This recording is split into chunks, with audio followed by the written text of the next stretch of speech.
Hey guys! We are currently about a month away from the start of the first ever Concacaf Nations League.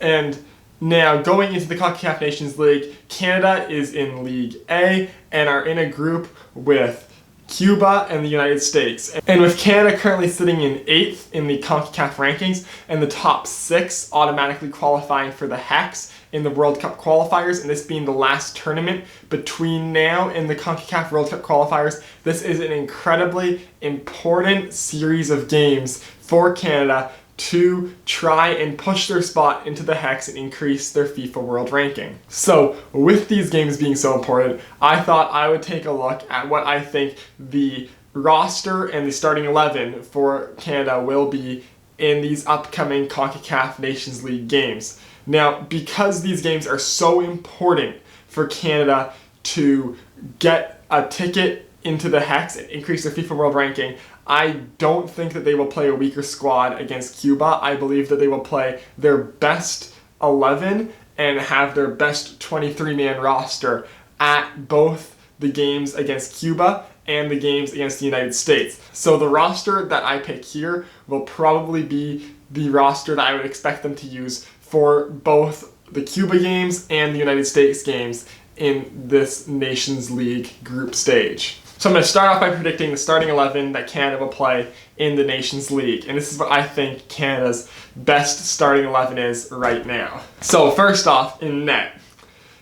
Canada's goaltending has been pretty solid over the past couple of years. There's been one guy who has just stood out above the rest as Canada's best goalkeeper, and that is Milan Borjan. Borjan plays in the Serbian League for Red Star Belgrade, has Champions League experience recently, and was Canada's only goaltender that played during the Gold Cup run in the summer, and he is just by far and away Canada's premier goaltender and will probably be for the next few years. Now for defense. Defensively, Canada is very weak. It is by far the weakest position on this roster, but there is one spot on defense that is incredibly bright and may be Canada's strongest position, and that is at left back, we have Alphonso Davies. Davies, the 18-year-old, plays for Bayern Munich in the Bundesliga and is probably the most talented soccer player Canada has ever produced as a nation and is a no-brainer pick for this starting 11. Now, he can also play left wing, but with how much talent Canada has up top, it is incredibly likely that John Herdman will probably play him on left back and leave the left wing position to another incredibly talented youngster who I'll get to in a bit. Now, at center back, for the first center back that I think Canada's going to have is a no-brainer who was part of the best 11 for the group stage at the Concacaf Gold Cup, Derek Cornelius. Derek Cornelius is another youngster who currently plays for the Vancouver Whitecaps. He has been just a fantastic addition to this squad on the back end. He has been a much needed young defender for this team that has really struggled to produce young defenders in recent years, and just was incredibly good at the Gold Cup. That fall apart against Haiti was not at all his fault, and he should be in this starting 11.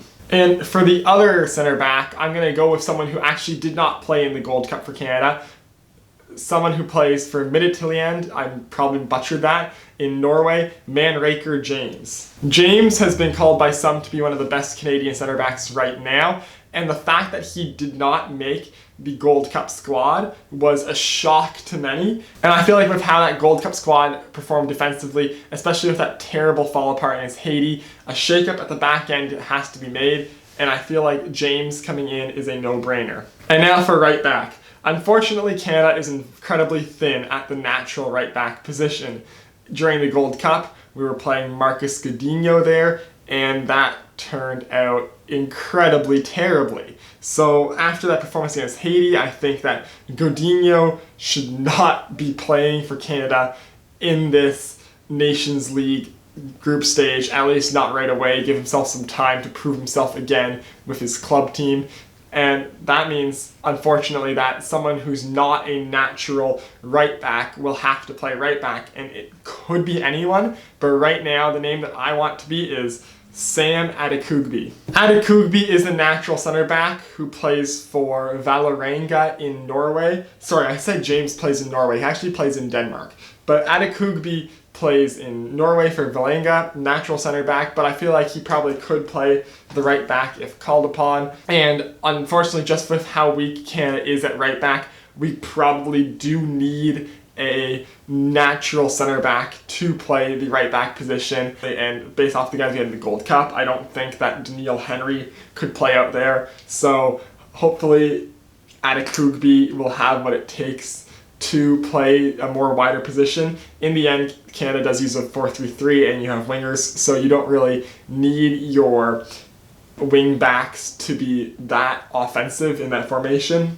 But of course, with Davies there, he's going to push up, and worst case scenario, these three could slide into a back three and allow Davies to play further up. Playing the more central defensive midfielder role, I believe, is going to be Samuel Piette. Piette plays his club soccer for the Montreal Impact, and at just 24 years old has already been capped 43 times by the Canadian national team. That puts him far and away on pace to set the record for most appearances for the men's national team by the time his career is all said and done.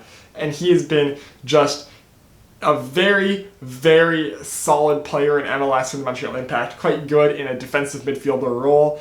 And, well, yes, Atiba Hutchinson would usually take the slot. Hutchinson, back in March, previously said that the Gold Cup would be the end of his run of international games for Canada. And, well, I don't think he has officially retired post the Gold Cup. I don't see any reason why he would go back on that now and come back to play for this team when he previously said that he just wanted to try and win the Gold Cup one last time. I could possibly see John Herdman trying to convince Hutchinson to come back to help this team win some games now and push their way into the Hex to give themselves a better shot at qualifying for the World Cup. But for right now, I don't see Hutchinson coming back, and I believe Piette is going to be playing in that CDM role. For the other two midfielder roles, first I'm going to start on the right side here.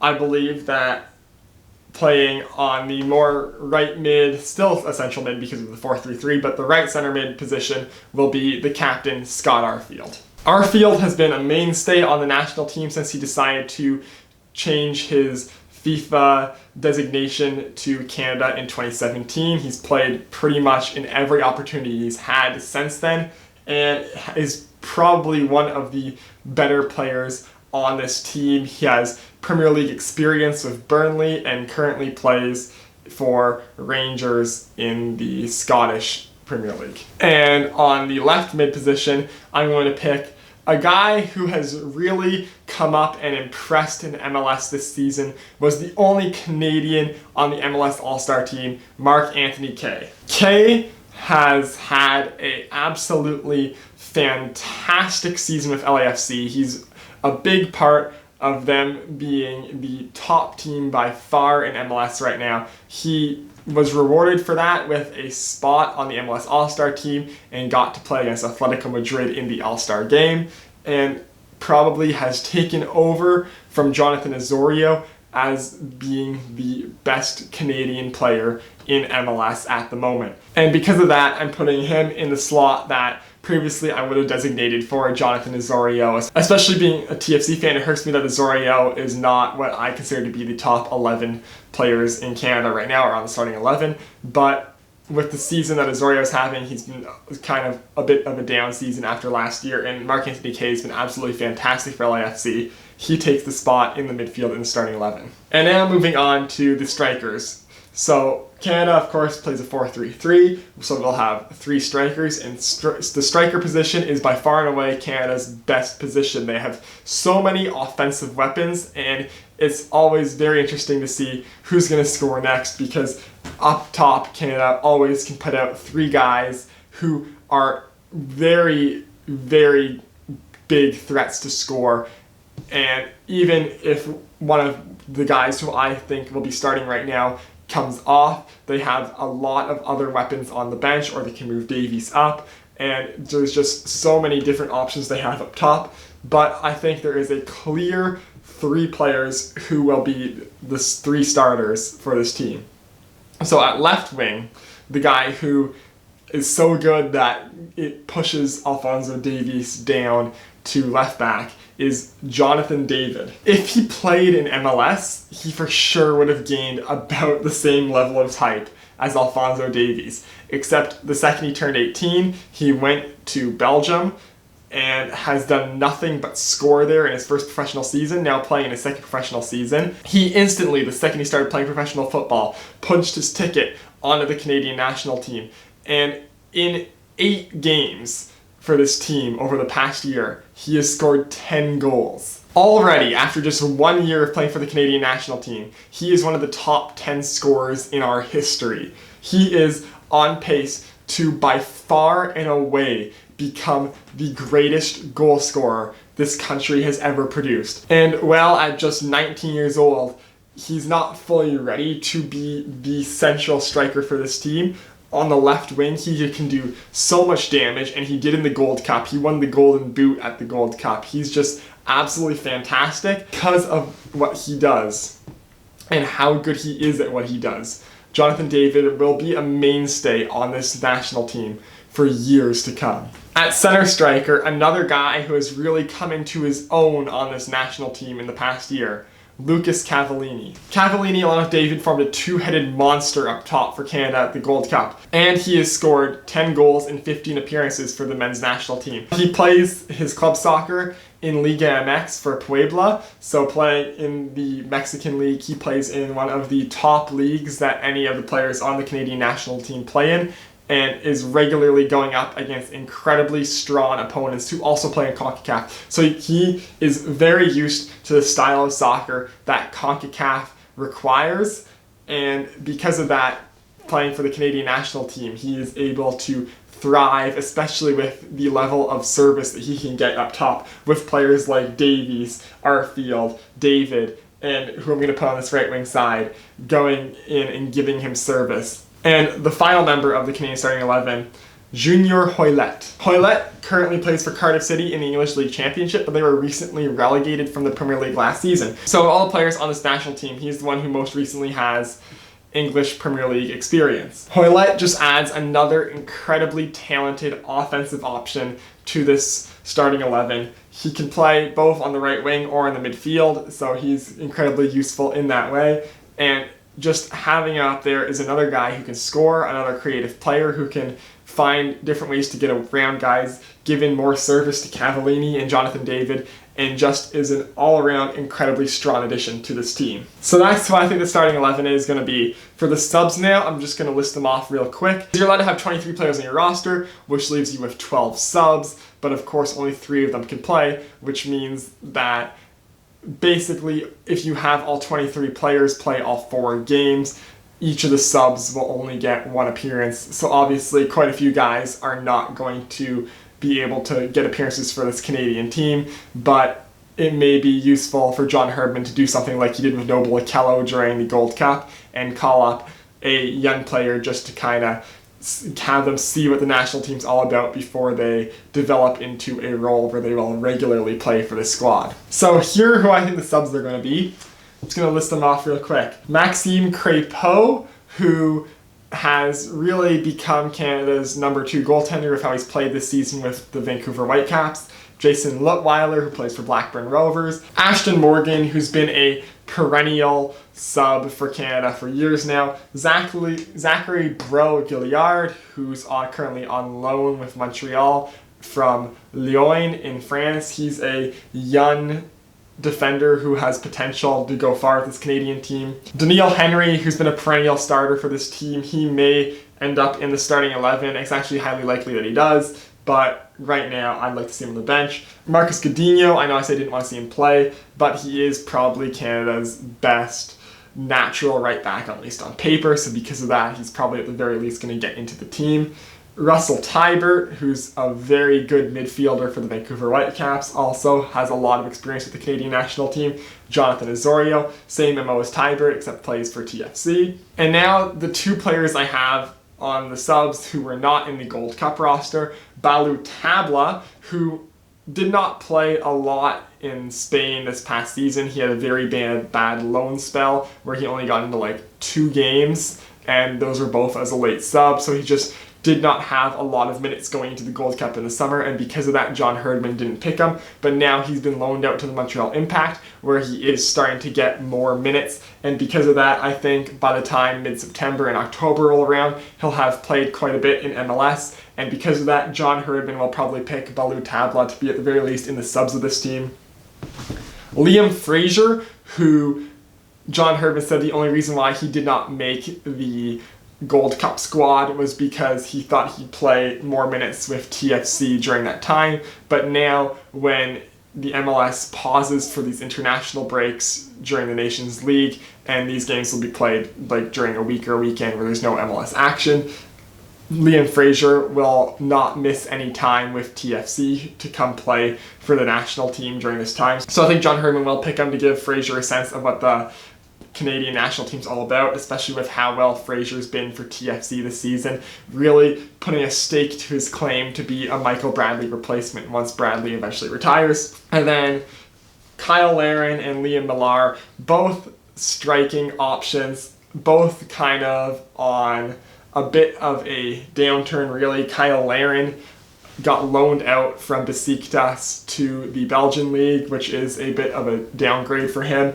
Just couldn't really find minutes or his footing in Turkey, and that took him out of the starting 11 from the squad, but hopefully he can find his footing in Belgium and get his scoring touch back and become a bigger option for the Canadian national team. And Liam Millar, who's been loaned back out to Kilmarnock in Scotland, he has not had a real good chance to crack into Liverpool's senior team, but hopefully with these loans out to Scotland, he can get some playing time at the senior level, get, again, his feet under him, and really make a push to be a part of Liverpool team's team in the future. If not, hopefully he gets a transfer to another top flight team who will allow him to get some minutes in. So yeah, this is the 23-man roster I think Canada will take to the Nations League games, at the very least against Cuba. Well, it may not be better than what they had at the Gold Cup. I mean, it's very hard for anything to change in that time, since it's just basically been just a couple months, and it's been months during the off-season that these players have been playing. I think this is probably the best team Canada can hope for right now. Hopefully in the future, guys like Brocliard and Derek Cornelius continue to improve so that this defensive group can get better. But for right now, I think this midfield and this striker group is good enough to play with most teams on an international level, at the very least good enough to play with anyone in Concacaf. So what this team just needs is a couple young defensive guys to come up, and with the establishment of the Canadian Premier League, a lot of young defenders are getting chances to play now with clubs that didn't exist and play in Canada at a high quality level of soccer without having to go abroad. So hopefully within the next couple of years, with that league starting to develop players, we'll be able to slot in some guys from the Canadian Premier League who hopefully graduate from the Canadian Premier League to better leagues to be able to slot into the center back position. But for right now, James, Adekugbe, Cornelius, and Alphonso Davies are a very talented group, and I think this is probably the best 4 we can go with on the back end. So yeah, that does it for this video. If you like this video, hit like. If you want to see more of my stuff, hit subscribe. Follow me on Twitter, links down in the description, and I'll see you next time.